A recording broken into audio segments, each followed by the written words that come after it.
Joining us now is James Gorrie, Epoch Times contributor and author of the book, The China Crisis. He also discusses current events and China on his YouTube podcast, The Banana Republican. And Rex Lee, cybersecurity advisor at My Smart Privacy. He has advised major corporations and government agencies on matters of cybersecurity and tech espionage by the Chinese regime. So first of all, welcome to you both. Thank you for joining us today. James, let me talk to you first. Both China and the UK have provided a readout about the meeting between British Prime Minister Keir Starmer and Xi Jinping, but neither of these go into any detail about key topics like Hong Kong, for example, Jimmy Lai, religious freedom, and the ongoing persecution of Falun Gong and other groups. These are important topics. What do you make of this situation so far? Well, I think Keir Starmer is meeting with China and going to meet Xi Jinping because that's where he's most welcome. He's certainly not welcome at home with a 20% or so approval rating. And as you mentioned, religious freedom is not a big issue in England and the UK. They're getting rid of it, just as they've done so in China. So, mentioning these sensitive topics that would be very important to people who are freedom-minded are simply not on the docket. As far as Hong Kong is concerned, I don't think Britain has a say in what's going to go on there. I think it's entirely under the control of the CCP in mainland China. So the optics are not good. The visit and the highlighting of the cooperation with China from the UK comes at the expense of the U.S. relationship as well and our shared values, which apparently in the Starmer administration, the shared values are diminishing by the day. So Rex, you heard what James said. Same question to you. Why aren't these important topics on the readout? Well, I listened to his statement just now. He says they're diminishing. They've already been diminished for a long time regarding tech and telecom communications through smartphones, tablet PCs, computers, servers. All of these have become surveillance nodes for Google, Apple, Microsoft, plus all of the other app developers, including those from China, such as ByteDance, Tencent, and Baidu, which is an Android app developer. They all develop intrusive apps that are designed to be malware. So we've already lost our privacy globally through the very consumer products that we purchase, consumer products of necessity, such as smartphones and computers, that we're forced to participate through because of the contracts of adhesion that support them. If we don't agree to the terms of service, meaning that we give up our privacy and agree to be surveilled and exploited for profits by these companies, including those from China and Russia, then we can't use the very products that we own. Here in the U.S., we're celebrating the 250th anniversary of the Constitution and the Bill of Rights, and we're going to hear a lot about that and about our freedoms, when in fact our freedoms have actually been being eroded through predatory surveillance business practices and technologies rooted in surveillance capitalism. So James, can I ask you, in your view, what form of negotiation works best with the Chinese Communist Party? Does there need to be specific consequences during negotiations for it to be effective? Oh, I think so. I think, there's a lot of criticism about the Trump administration and how they negotiate. One of their tactics is remake the board and over rotate on the penalties and so forth. And he does that to disrupt the conventional thinking and to make people much more aware and willing to discuss things on a much more radical basis. By that meaning, we're going to tariff you 120%, 150%, whatever it might be. Now let's see if we can come to an agreement on areas that help our economy. And you can tell how important it is by the level of the tariffs and so forth. So I think trying to soft pedal and trying to negotiate in a sense of kind of fair play, as it were, by Chatham House rules, if you will, I think those aren't respected by the Chinese. The Chinese respect force, and everyone who was in that party, especially the top leadership of that party, got there by being very, very tough people. That's just psychological profiling of these people. They're very, very tough.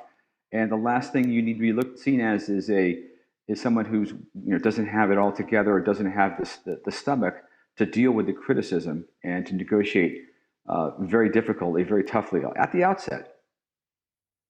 So Rex, you brought up security. So let me continue on that point. So on this trip, Starmer and his team were issued burner phones and fresh SIM cards for the visit to Beijing.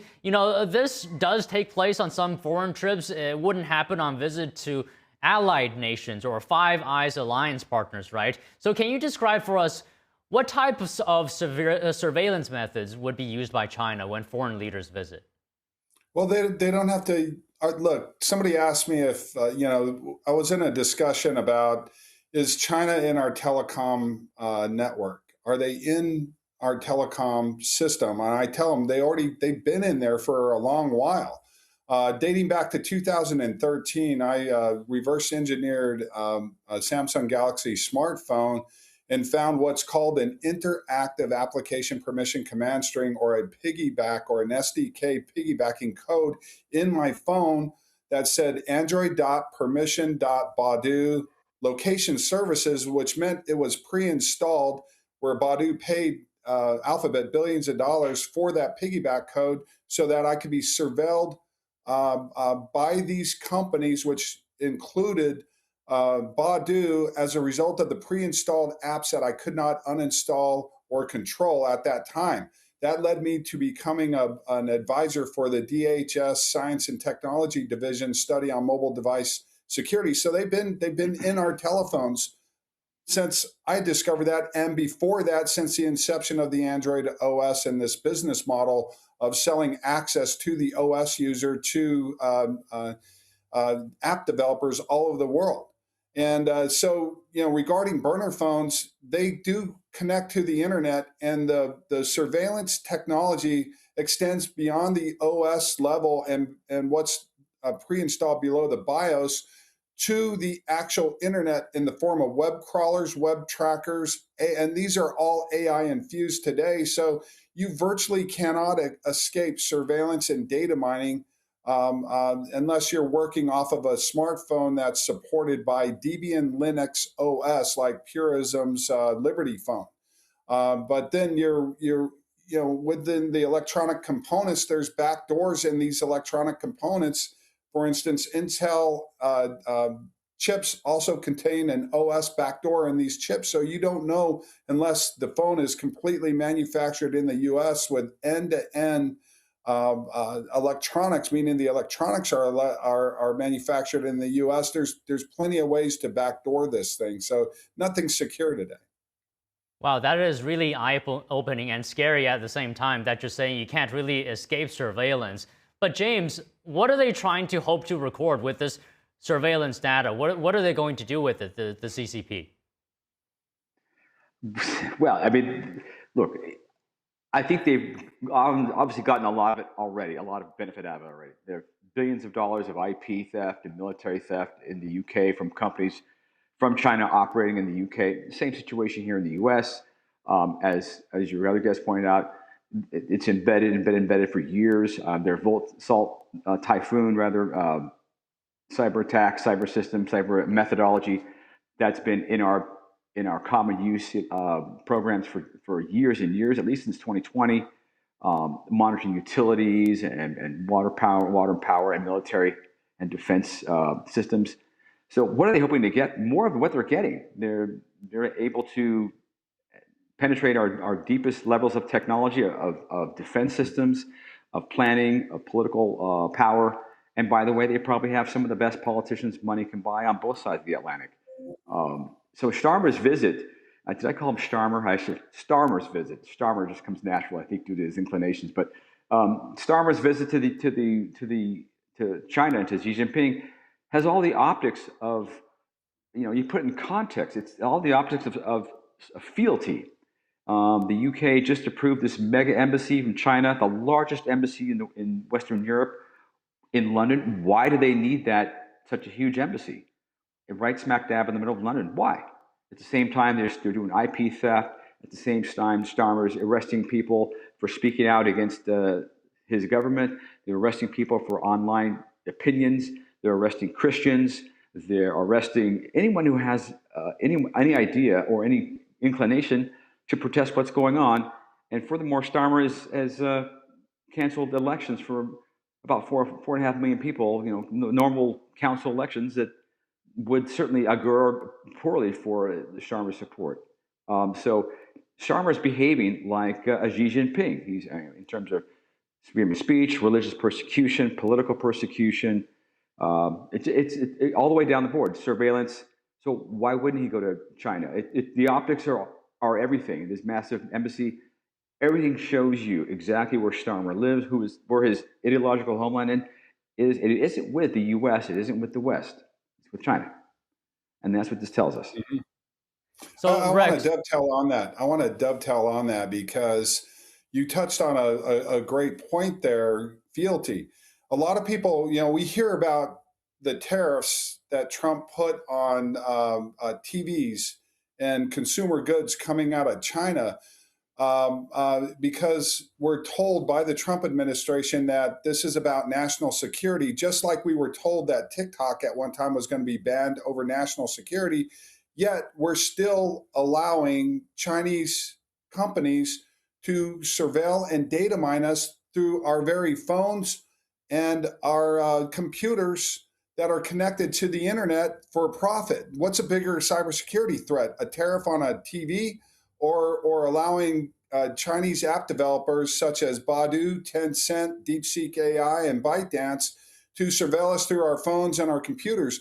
Also, this is done, what we're told, this is all done for targeted advertising sales, which the information trafficking industry is built on targeted advertising sales in the trillions collectively. So all of the data that these Chinese app developers like ByteDance, Tencent, DeepSeek AI collect from our phones and our computers, we're funding this, and they're profiting through targeted advertising sales and then weaponizing the information against us through the China's civil military program.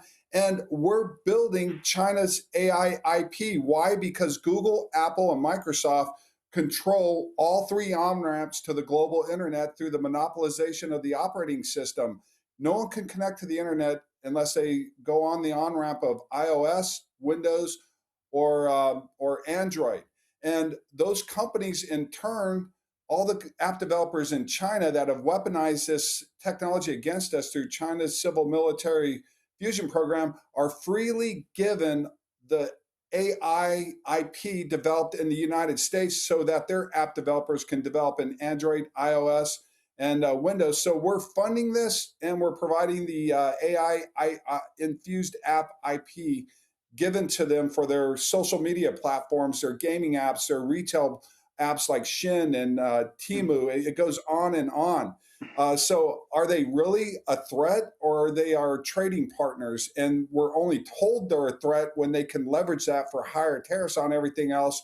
Because in my book, the number one biggest threat in the world is being able to surveil people through their telecommunications and their computers, and we haven't stopped that. And one last point on this, the Trump administration used the TikTok ban as an excuse not to enforce the Protecting Americans from Controlled Applications Act, Adversarial Controlled Applications Act.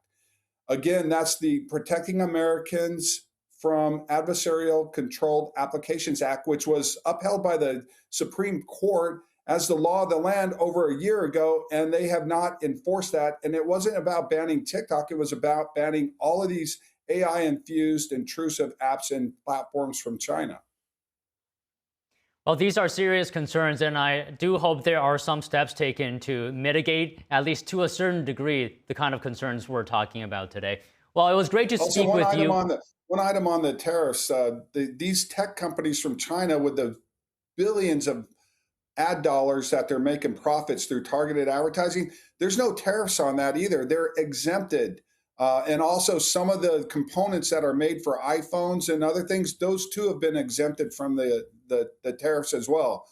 Right. When you consider that this has been going on for several decades, it's, to your point, it's very difficult to unwind at one time.